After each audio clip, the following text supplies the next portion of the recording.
দেখ আমিনা মায়ের কোলে দোলে শিশু ইসলাম দোলে কচি মুখে শাহাদাতের কচি মুখে শাহাদাতের বাণী সে শোনায় আয় রে সাগর সে দেখবি যদি আয়। চট্টগ্রাম জেলার পটিয়া উপজেলার অন্তর্গত মেহেরাটি হযরতে আমির মোহাম্মদ চৌধুরী রহমতুল্লাহ আলাইহি স্মৃতি সংসদের ব্যবস্থাপনায় মেহেরাটি হযরত আমির মোহাম্মদ স্মৃতি চৌধুরী রহমতুল্লাহ আলাইহি জামে মসজিদের ময়দানে আমির মোহাম্মদ চৌধুরী রহমতুল্লাহ আলাইহির বার্ষিক ওরস মোবারক এবং পবিত্র জশ্নে জুলুসে ঈদ মিলাদুন নবী বলেন না সাল্লাল্লাহু আলাইহি ওয়াসাল্লাম উপলক্ষে 13তম আজিম শান নুরানি ইমানি মিলাদ মাহফিল 2026। আজকের মাহফিলের সভাপতি অত্র হযরতে আমির মোহাম্মদ চৌধুরী রহমতুল্লাহ আলাইহি স্মৃতি সংসদের সভাপতি জনাব মোহাম্মদ আনিসুর রহমান চৌধুরী সাহেব। প্রধান মেহমান হিসেবে তশরিফ আনবেন আন্তর্জাতিক খ্যাতি সম্পন্ন মুফাসসির কোরআন আঞ্জুমানে রজবিয়া নুরিয়া ট্রাস্ট বাংলাদেশের চেয়ারম্যান আহলে সুন্নাত ওয়াল জামাত বাংলাদেশ এর নির্বাহী চেয়ারম্যান আল্লামা আবুল কাসেম নুরি সাহেব কিবলা মুদ্দাজিল্লাহুল আলী। বিশেষ আলোচক হিসেবে তকরির পেশ করেছেন অত্র জামে মসজিদের খতিবে মুকাররম হযরতুল আল্লাহ মাওলানা জাইনাল আবেদিন আল কাদেরী মুদ্দাজিল্লাহুল আলী। ইনশাআল্লাহ মিলাদ ও কিয়াম পরিচালনা করবেন অত্র মসজিদের সম্মানিত পেশ ইমাম হাফেজ মাওলানা সেলিম উদ্দিন আল কাদেরী মুদ্দাজিল্লাহুল আলী। উপস্থিত অতিথিবৃন্দ, ওলামায়ে কেরাম, আমার সামনে বসা মুরব্বীরা, যুবক ভাইয়েরা, মাইকের আওয়াজ যেখানে যাচ্ছে সকল ইসলামী ইমানি ভাই ও বোনেরা, সবাইকে আন্তরিক সালাম জানাচ্ছি। আসসালামু আলাইকুম ওয়া রাহমাতুল্লাহি ওয়া বারাকাতুহু। আমরা সকলে মিলে একবার আল্লাহ তাআলার শুকর আদায় করি, মহব্বতের কণ্ঠে বলি আলহামদুলিল্লাহ। এখানে স্টেজের কিন্তু সুন্দর চমৎকার সাউন্ড, আপনারা কি এটার সামনেও শুনতে পাচ্ছেন? ক্লিয়ার আওয়াজ? কোনো জামিলা আছে? তাহলে আপনাদের সালামের জবাবটা কিন্তু সেইভাবে পাই নাই। আর একবার সালাম দিই, আসসালামু আলাইকুম ওয়া রাহমাতুল্লাহ। মহব্বতের সাথে একবার আল্লাহর ঘর মসজিদে আমার নবীর আগমনের মাসের প্রথম রজনীতে, প্রথম সময়ে, প্রথম প্রহরে, রবিউল আউয়ালের রাত, প্রথম রাত, আল্লাহর শুকরিয়া আদায় করেন যে আজকে রবিউল আউয়ালের রাতটা শুরু হলো আমাদের মাহফিলে মিলাদ নবীর মাধ্যমে। আপনারা আজকে অন্য কোনো কাজে নেই, আজকে 12 রবিউল আউয়ালের প্রথম রাত শুরু করেছেন কি দিয়ে? নবীর দুরূদ শরীফ দিয়ে। এই তৌফিক কে দিয়েছেন? আল্লাহ। সবাই জোরে বলেন কে দিয়েছেন? এই জন্য সবাই একবার আকাশ বাতাস মুখরিত করে আল্লাহর শুকরিয়া আদায়ের জন্য বলি আলহামদুলিল্লাহ। জোরে জোরে বলি আল্লাহু আকবার।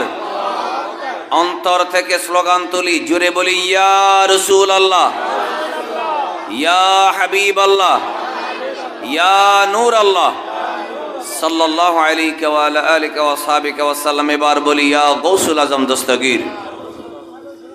আজকের এই মাহফিল যারা সাজালেন, আজকের এই মাহফিলে যারা উপস্থিত হলেন, আল্লাহ পাক সবাইকে কবুল করুন। জোরে বলেন আমিন। আমি আলোচনায় ঢোকার আগে আরেক মিনিট কথা বলবো, সেটা হলো এলাকার অনেক দূরে পর্যন্ত মাইক আছে না নাই? অনেক যুবকরা আমাদের আলোচনা শুনতে পাচ্ছে। আমি এলাকার যে কিশোর ছেলেরা আছে, কিশোর, এই 13-14 থেকে শুরু করে 20, 22, 25, 30 এরকম কমপক্ষে কয়েকশো ছেলে আছে, নাই নাকি নাই?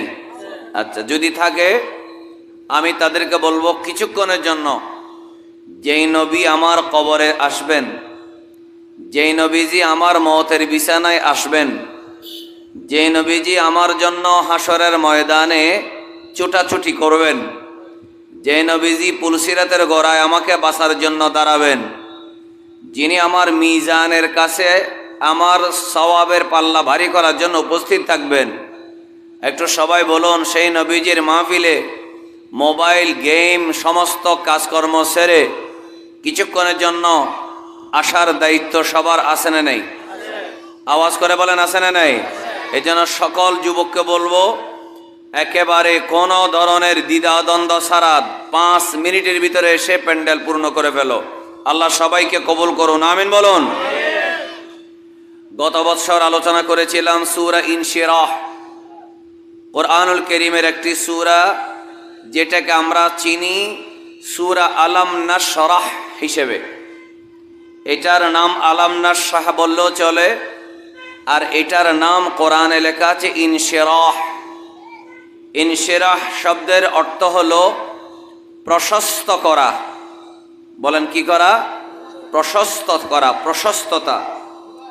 এই সূরা কেন নাজিল হলো, এই সূরার তাফসির কি, আমরা গত বছর আলোচনা শুরু করেছিলাম।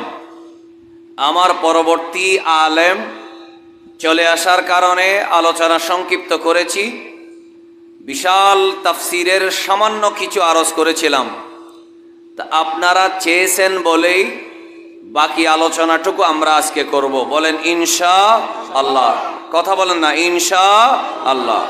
সবার আগ্রহ আছে, মনোযোগ আছে তো নাকি? আচ্ছা, তাহলে আমরা আলোচনা শুরু করছি। আমরা প্রথমে গত বছর যে 2টি আয়াত আলোচনা করেছিলাম, আয়াতের আলোচনা শুরু করার আগে মনে রাখবেন, এই সূরার মধ্যে আয়াত হলো 8টা, বেহেশত 8টা। সুবহানাল্লাহ। ইশারা কর, আল্লাহু আকবার, ইয়া রাসূলুল্লাহ, ইয়া গাউসুল আজম দস্তগীর জিন্দাবাদ। এবার বসেন, জিন্দাবাদ, বসেন। ঠিক আছে, হ্যাঁ ঠিক আছে। আমার পরে যিনি আছে মৌলানা নুরি শাহ হুজুর, নুরি শাহ হুজুর আসলে, উনি তো বয়স্ক মানুষ, শরীরও ইদানিং খুব ভেঙে পড়ছে হুজুরের। এখন উনি আসলে ওনাকে বসায় রেখে কথা বললে এটা ওনার কষ্ট হবে। এই জন্য বেশি জজবা না উঠলে তাকবীর দিবেন না, কম জজবার মধ্যে দিবেন না, বেশি উঠলে দিবেন।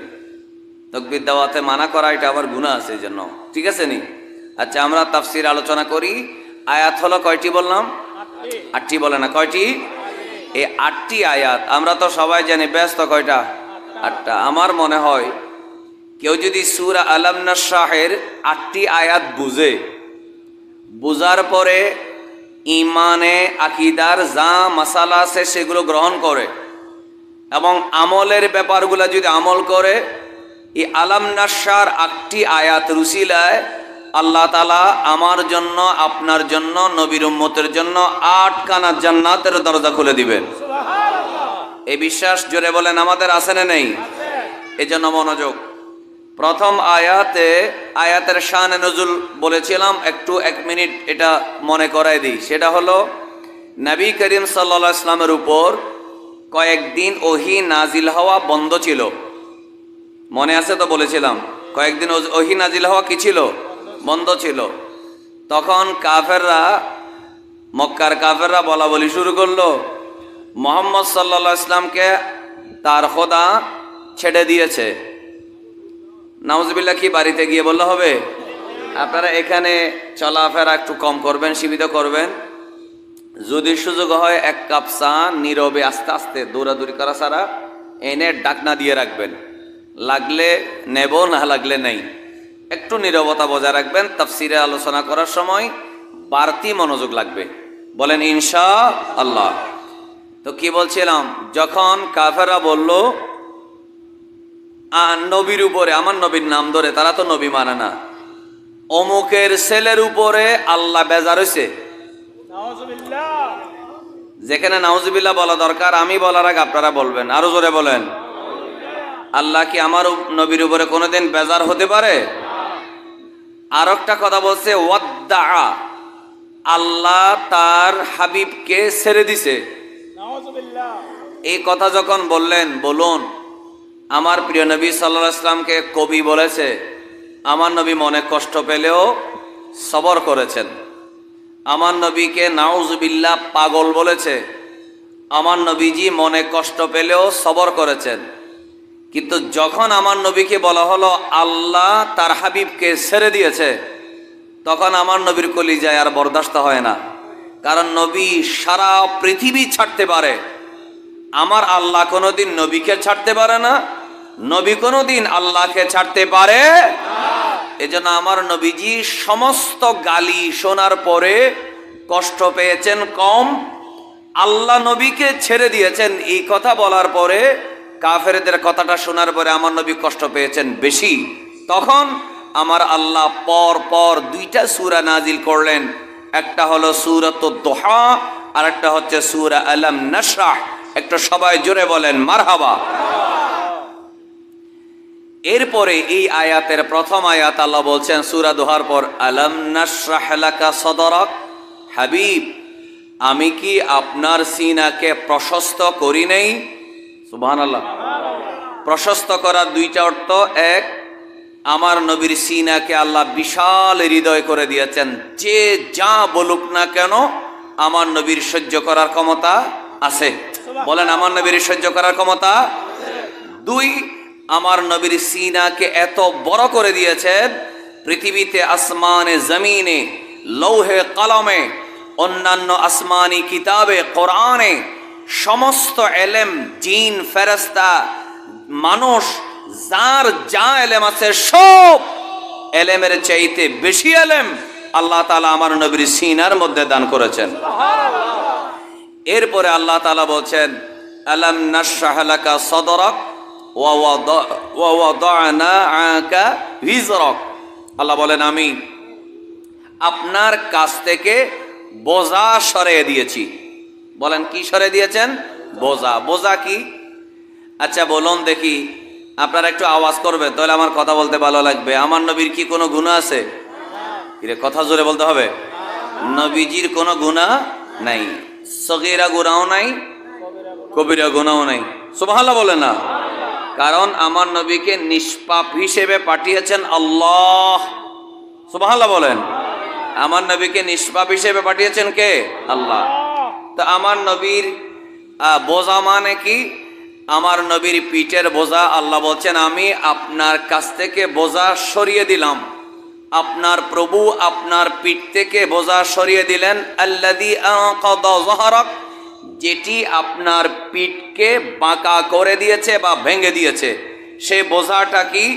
আল্লামা ফখরুদ্দিন রাজি রহমতুল্লাহ আলাইহি তাফসীরে কবীরে এবং পৃথিবীতে আহলে সুন্নাত ওয়াল জামাতের যত আলেম ১৫০০ বছর যারা সাহাবী তাবি তবে তাবি সবাই বলছেন এখানে আমার নবীর পিঠে বোঝা মানে হলো উম্মতের গুনাহের বোঝা। আমার আল্লাহ বলেন হাবিব আপনি আপনার উম্মতের গুনাহের টেনশন করেন, আমি আপনাকে সেই বোঝা হালকা করার জন্য আমি আপনাকে শাফাআত করার অধিকার দিয়েছি। একটু মহব্বতের আওয়াজে বলেন তো সুবহানাল্লাহ। আমার নবীর তো গুনাহ নাই যে নাই, বরং আমার নবীকে আল্লাহ এমন ক্ষমতা দিয়েছেন আপনার তো গুনাহ আছে তা না, আপনি যেই উম্মতের গুনার চিন্তা করেন সেই চিন্তাটাও আমি দূর করে দিয়েছি। এজন্য সবাই একবার মহব্বতে বলুন আমার নবীজি উম্মতের জন্য সুপারিশ করতে পারেন কি পারেন না? এত আস্তে বললে হবে না, একটু জোরে বলেন। আমার নবী হাসরের মাঠে সুপারিশ করতে পারেন? কবরে, পুলসিরাতে, জাহান্নামে ঢুকার পরেও সেখান থেকে বের করে আওয়াজ করে বলেন আমাদেরকে জান্নাতে নেওয়ার ক্ষমতা আমার নবীর আছে। এটাই আল্লাহ বলছেন ওয়া ওয়াদানা আনকা ভিজরাক, আপনার পিঠ থেকে আমি আল্লাহ বোঝা নামাই দিলাম। সুবহানাল্লাহ। এজন্য আমার ভাইরা তাফসীরের মধ্যে বড় চমৎকার করে বলা হলো ইন্নাহা যুনুবু উম্মতিহি,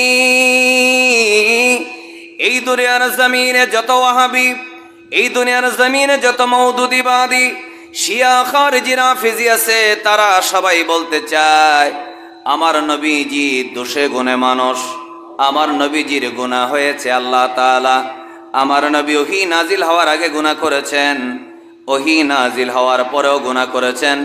আল্লাহ তাআলা আমার নবীর আগের পরের গুনাহ নাকি মাফ করে দিয়েছেন। কিন্তু আমার ভাইরা, সূরা ফাতহের 2 নম্বর আয়াতে যে কথাটা বলা হলো, আর সূরা আলাম নাশর এই যে 2-3 নম্বর আয়াতে যে কথাটা বলা হলো, এখানে আহলে সুন্নাত ওয়াল জামাতের আলেম ওলামা সব মুফাসসিররা বলে এখানে আমার নবীর নিজের গুনাহ না। আল্লাহ রাব্বুল আলামিন বলেছেন, হাবিব আপনাকে এমন ক্ষমতা দিলাম, আপনি আপনার উম্মতের গুনাহগুলা সাফ করার জন্য হাসরের ময়দানে সুপারিশ করার ক্ষমতা দিয়ে দিলাম। একটু সবাই জোরে বলেন আল্লাহু আকবার।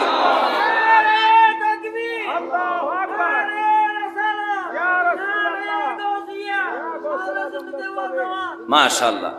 এই জন্য ভাইরা আমার, যারা আমার নবীর সুপারিশ চাই, আমরা সবাই মহব্বতের সাথে গলা ছেড়ে বলি ইয়া রাসূলুল্লাহ। কণ্ঠ ছেড়ে জোরে জোরে বলি ইয়া রাসূলুল্লাহ, ইয়া হাবিবাল্লাহ, ইয়া রাসূলুল্লাহ।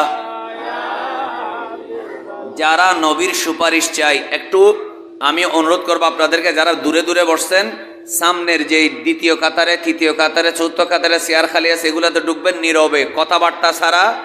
আর যারা নবীর সুপারিশ চান, সুন্নি মাহফিলের আওয়াজ ধরবেন কলিজার থেকে। আপনারা যত মাহফিলের আওয়াজ করবেন, দরুদ শরীফ জুড়ে পড়বেন, তত আমার কথা বলতে ভালো লাগবে, আল্লাহ খুশি হবে, নবী খুশি হবে। এই জন্য গলা ছেড়ে সবাই জোরে জোরে ইয়া রাসূলুল্লাহ, আরো জোরে জোরে ইয়া রাসূলুল্লাহ। এই জন্য আমার বাইরে মনোযোগ, আল্লাহ রাব্বুল আলামিন বলেন, ওয়ামা কানাল্লাহু লিয়ুযিবাহুম ওয়া আনতা ফীহিম। আমার ভাইরা, হাফেজ সাহেব আছে এখানে, আরো হাফেজ থাকতে পারে, এখানে ইমাম সাহেব হাফেজ আছে, তাদের কাছে জিজ্ঞেস করেন। আল্লাহ তাআলা অন্যান্য আয়াত আছে, আল্লাহ তাআলা বলেছেন হাত্তা নাবাআতা রাসূলা, আমি যতক্ষণ রসুল পাঠাই না, আমি ততক্ষণ পর্যন্ত কোন জাহানের উপরে, কোন জাতির উপরে আমি আযাব পাঠাই না। আল্লাহ রাব্বুল আলামিন বলেন, আমার সুন্নি ভাইরা মনোযোগ, আল্লাহ বলে প্রথমে আমি আদ জাতির কাছে নবী পাঠাইলাম, নবী মানল না, এরপরে আযাব পাঠাইলাম। সামুদ জাতির কাছে নবী পাঠাইলাম, নবী মানল না, এরপরে আযাব পাঠাইলাম। ইব্রাহিম আলাইহিস সালামকে পাঠাইলাম, যখন মানল না, এরপরে আযাব দিলাম। মূসা কালিমুল্লাহকে দিলাম, তাকে যখন মানল না, আমি আযাব দিলাম। আমার ভাইরা, কোরআনুল কারীমের সব আয়াতের মধ্যে বলা হলো, আমার আল্লাহ বলে আমি যতক্ষণ নবী পাঠাই না, রসুল পাঠাই না, ততক্ষণ আযাব দিই না। আগে নবী পাঠাই, আগে রসুল পাঠাই, পাঠানোর পরে নবী রসুলরা তাদেরকে ঈমানের দাওয়াত দেয়। এরা যদি গ্রহণ না করে, তখন সাথে সাথে আযাব নাজিল করে আমি ধ্বংস করে দেই। আল্লাহ তাআলা বলে, বান্দা, অন্য নবীদের বেলায় আমি আল্লাহর এক ধরনের সুন্নাত, আর আমার হাবিব, আমার বন্ধু নবী কাউসারের মালিকের জন্য আমি আল্লাহ তাআলার আলাদা ধরনের সুন্নত। অন্য নবী এলো, মানল না, আমি সামুদ জাতি, আদ জাতিকে ধ্বংস করে দিলাম। আমি লূত আলাইহিস সালামের উম্মতদেরকে জের জবর কর দে, কওমে লূত রাজের জবর, এইভাবে জমিন উল্টায়া এই দুনিয়া থেকে নাস্তানাবুদ করে দিলাম। কিন্তু হাবিব, আপনার বেলায় ব্যতিক্রম, আমি আপনাকে পাঠাইলাম, আপনাকে পাঠানোর পরে আপনাকে যারা মানলো আর আপনাকে যারা মানলো না, আমি শুধু আপনি নবীর উসিলায় তাদেরকে ধ্বংস না করে আমি মরণ পর্যন্ত তওবা করার সুযোগ দিয়ে দিলাম। একটু মহব্বতের আওয়াজে বলেন না সুবহানাল্লাহ। একটু সবাই জোরে বলেন, আমাদেরকে তওবা করার সুযোগ কে দিয়েছেন? জোরে জোরে বলতে হবে, কে দিয়েছেন? এই জন্য একটু মহব্বতের আওয়াজে বলেন তো দেখি, ইয়া রাসূলুল্লাহ। হয় না, জোরে বলেন না, ইয়া রাসূলুল্লাহ। আল্লাহ বলেন, সমস্ত নবীদেরকে পাঠাইলাম, আগে দাওয়াত দিলাম, যখন মানল না, নবীকে সরিয়ে উম্মতকে ধ্বংস করে দিলাম। নবীকে সরাইলাম, উম্মতকে ধ্বংস করে দিলাম।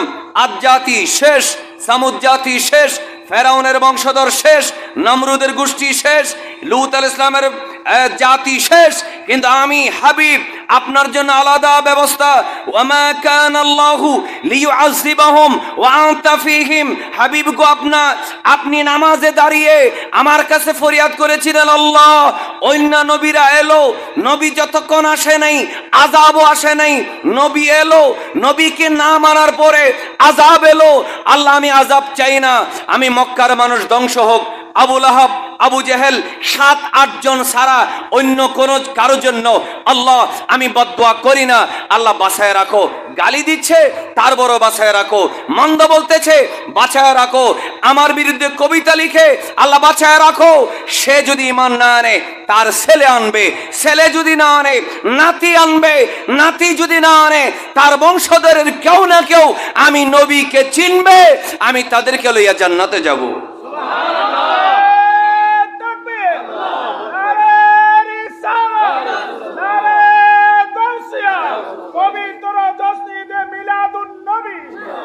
এটাই হলো আমার নবীর ওয়াদানা আকা ভিজরাক আল্লাযী আকাদা যাহরাক। এই আয়াতের তাফসীর আরেক আয়াতে বলা হলো ওয়ামা কানাল্লাহু লিয়ুআযিবাহুম ওয়া আনতা ফীহিম। একটু মহব্বতে জোরে বলেন মারহাবা। কি আপনাদের কি অসুবিধা হয়? আসেন, এরপরে তাফসীরে বলা হলো ফাআম্মানাহু মিনাল আযাবি ফিল আজল ওয়া ওয়া'আদা লাহু শাফাআতা ফিল আজিল। আমার নবীকে আল্লাহ, আমার নবীর পিঠের মধ্যে একটা বোঝা ছিল। বোঝা কি নিজের না উম্মতের? কথা তাড়াতাড়ি বলতে হবে, নিজের না উম্মতের? উম্মতের বোঝা দুনিয়াতে কমাই দিলেন কিভাবে? দুনিয়াতে নগদে শাস্তি দেন নাই। সুবহানাল্লাহ হচ্ছেন আরো জোরে। দুনিয়াতে নগদে শাস্তি দেন নাই, তওবা করার সুযোগ দিয়েছেন। মৃত্যুর আগেও কেউ তওবা করলে আমার নবী তাকে বুকে টেনে নিয়েছেন। মরণের আগ পর্যন্ত তওবার দরজা খোলা আছে না নেই?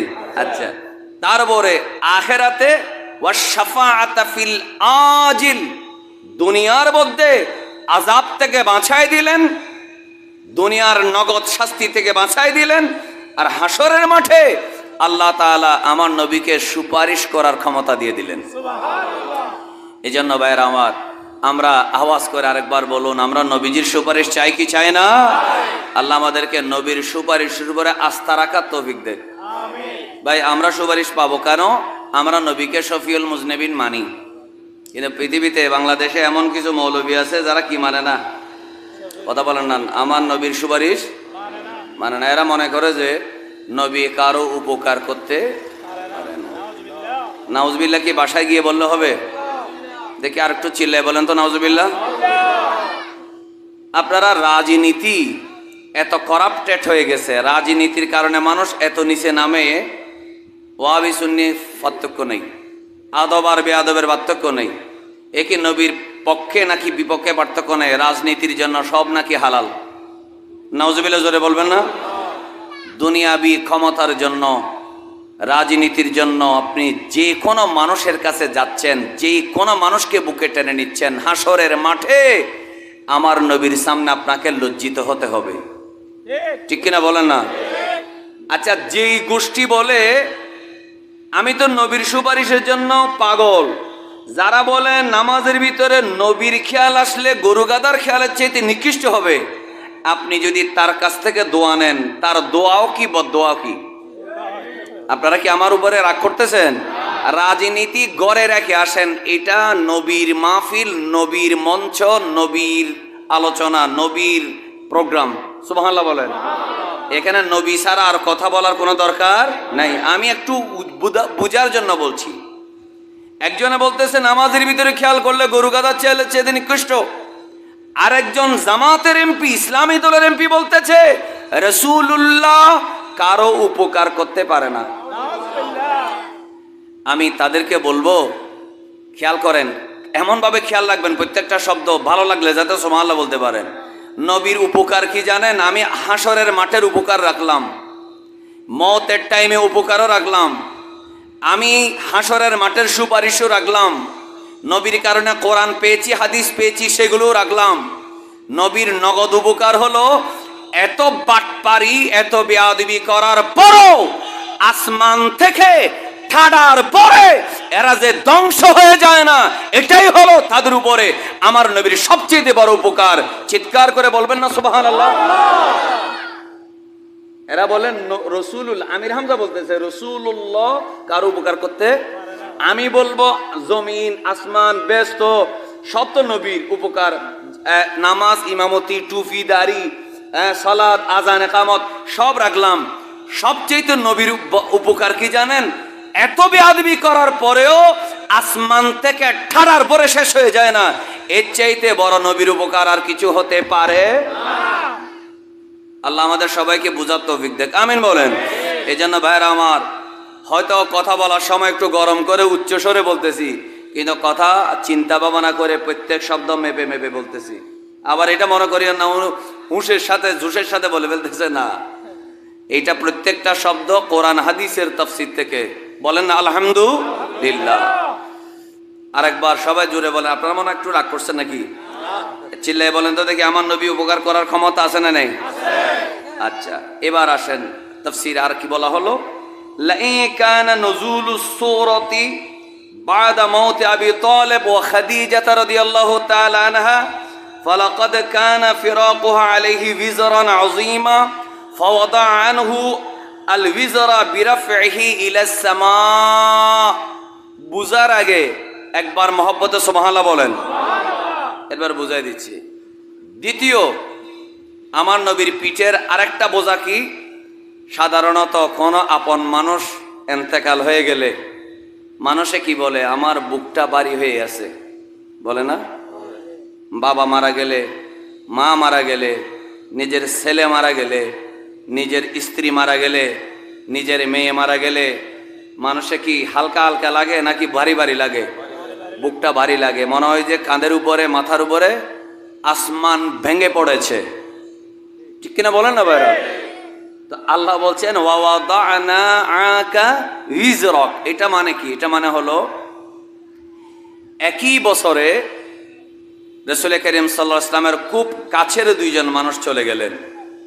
একজন হচ্ছে আমার নবীর প্রথম স্ত্রী, যিনি সমস্ত মানুষের আগে, সবার আগে আমার নবীর উপরে কলমা পড়ে মুসলমান হয়েছেন, মা খাদিজাতুল কুবরা রাদিয়াল্লাহু তাআলা আনহা ইন্তেকাল হলেন। বলেন না ইন্না লিল্লাহি ওয়া ইন্না ইলাইহি রাজিউন। এরপরে হযরতে নবী করিম সাল্লাল্লাহু আলাইহি ওয়াসাল্লামের চাচা হযরত আবু তালেব। কার বাবা? বলেন না, মাওলা আলীর বাবা। কিরে আপনারা এত ওয়াজ শুনেন, আপনারা কথা বলতে পারেন না কেন? কার বাবা? মাওলা আলীর বাবা। মা ফাতেমার শ্বশুর হাসান হোসেনের দাদা। বলেন না, ইমাম হাসান হোসেনের কি দাদা, রাদিয়াল্লাহু তাআলা আনহুমার দাদা। তো আবু তালেব আমার নবীর চাচা। মুখে বাহ্যিক ঈমান না আনলেও অনেক আলেমরা এই কথাটা বলেছেন, মুখে ঈমান আনেন নাই কিন্তু ভিতরে নবীর মহব্বত এবং ঈমান ছিল বলে উনি কাফেররা যখন আমার নবীকে গালি দিতে, মারতে, অপমান করতে আসতো, একটা মুরগি বাচ্চাকে যেমন মুরগি, বড় মুরগি এভাবে পাখার ভিতরে ঢুকায় রাখে, আমার নবীকে বুকের মধ্যে ঢুকায় রাখতো আবু তালেবে। সুবহানাল্লাহ বলে না? বলতো আমি বেঁচে থাকতে আমার বাতিজার গায়ে একটা ফুলের টোকাও দেওয়া যাবে? তাহলে এটার দ্বারা প্রমাণ হয় ওনার ভিতরে ঈমান ছিল। কথা বলে না, ঈমান ছিল। যাই হোক, এটা আল্লাহু আলম। পরপর কয়জন মারা গেছে? কথা বলে না, কয়জন? দুজন মারা যাওয়ার পর নবী করিম সাল্লাল্লাহু আলাইহি ওয়াসাল্লামের কাছে তাফসিরে যেভাবে আছে, জাস্ট আমরা ডানে ভাবে না যাই, কেমন? আমরা শুধু তাফসির থেকে বলি। আমার নবীর বুকটা যেন ভারী হয়ে আসলো, পিঠটা যেন ভেঙে পড়লো। আল্লাহ রাব্বুল আলামিন এমন সময় রজবের 26 তারিখ দিনগত রাতে জিবরাইল আলাইহিস সালামকে বোরাক লইয়া পাঠালেন আমার নবীকে মেরাজে সফর করানোর জন্য।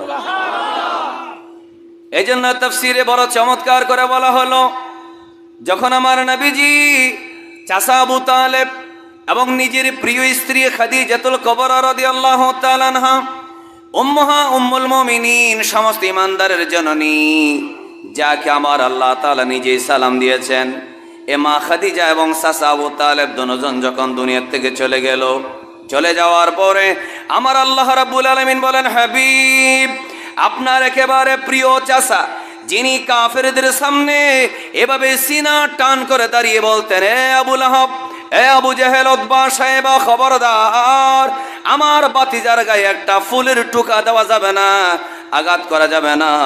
এই কথা বলে যে আপনাকে বুকের মধ্যে আগলে রাখতো। ওগো আমার হাবিব, আপনার স্ত্রী খাদিজাতুল কুবরা রাদিয়াল্লাহু তাআলা আনহা, যিনি ঈমান আনার পরে আপনি যখন 25 বছরের যুবক ছিলেন, খাদিজা রাদিয়াল্লাহু তাআলা আনহা তখন ছিলেন 40 বছরের একজন নারী। আর আমার নবীর উপর ওহী যখন নাজিল হলো 40 বছরে, তখন মা খাদিজার বয়স হয়ে গেল 55 বছর। সুবহানাল্লাহ বলেন। মা খাদিজা রাদিয়াল্লাহু তাআলা আনহা চোখের পানি ছেড়ে বলে, ইয়া রাসূলুল্লাহ, ইয়া হাবিবাল্লাহ, আপনি শ্রেষ্ঠ নবী, আপনি সর্বশেষ নবী, আপনি কাউসারের মালিক, আপনি আল্লাহর নবী, আমি একজন নবীর স্ত্রী হলাম। ইয়া রাসূলুল্লাহ, সেটার শুকরিয়া কিভাবে আদায় করব? আমি আমার নিজের জান এবং মাল, আমি একজন আরবের ধনাঢ্য ব্যবসায়ী মহিলা, আমি আপনাকে ঈমান আনলাম, আপনার প্রতি আস্থাও রাখলাম, আমার জানও দিয়ে দিলাম। ইয়া রাসূলুল্লাহ, আজকে থেকে আমি খাদিজাতুল কুবরা রাদিয়াল্লাহু তাআলা আনহার যত প্রপার্টি সম্পদ, আমি আমার সমস্ত সম্পদ আপনি নবীজির কদমে কোরবান করে দিলাম। সবাই একবার মহব্বতে বলেন না দেখি মারহাবা। খেয়াল করেন, কয়জন? দুইজন। এই দুইজন যখন চলে গেল, আমার আল্লাহ বলেন, নিশ্চয় হাবিব, আপনার মনে অনেক কষ্ট এসেছে, সুতরাং আপনাকে আমি আর কষ্ট দিতে চাই না। আপনার জন্য মনে করতেছেন মক্কার লোকেরা খুশি, চাচাও নাই, ওনার স্ত্রীও নাই, এখন তো তিনি অসহায়। আরে না, আমি আল্লাহ আমার হাবিবের সাথে আছি। আমার নবীর সাথে আমার আল্লাহ আছে না নেই? কথা বলে না কেন, আছে না নেই? এই জন্য বাবার আমার, যারা মনে করে কিরে এই ছেলেরা কই যায়, এরা কি কমিটির সদস্য? হ্যাঁ, কতগুলো ছেলে আছে কি জানেন, এরা কমেডি না করলে, ওই ফাইজলামি না করলে এদের ভালো লাগে না। কতগুলো ছেলে আছে এরকম।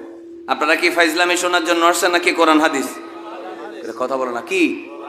এদের আলসি আলসি লাগে, এদের শয়তানে সিন্ডাই, শয়তানে গুতাই, ঠিক কিনা? এই জন্য ভাইয়ের আমার, আপনারা যারা বসছেন, আমি আপনাদের সবার অন্তরের ভিতরে নবীর প্রতি ভালোবাসা দেখতে পাচ্ছি। আপনাদের অন্তরে নবীর ভালোবাসা আছে। আল্লাহ আমাদের সবাইকে হাসরের মাঠে আমার নবীর সুপারিশ পাওয়ার তৌফিক দেখ, আমিন বলেন। পৃথিবীর কোন নবী কে আল্লাহ তাআলা 7 আসমানের উপরে যাওয়ার জন্য সুযোগ দেন নাই। মেরাজের রাতে ইব্রাহিম আলাইহিস সালাম 7 আসমান পর্যন্ত গিয়েছিলেন ইন্তেকালের পরে, তাও। আর আমার নবীকে আল্লাহ কোথায় নিয়ে গেছেন? আসমানে। আসমানে না আরশে?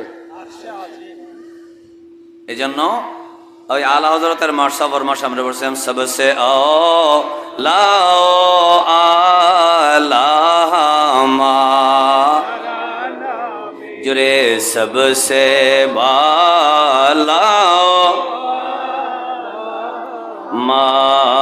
मारानबी आसमानों ही पर सब नबी रह गए,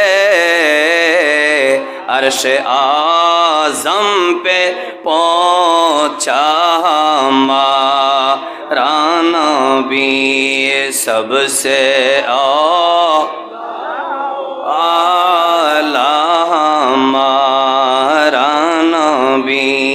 सबसे बालामारानबी।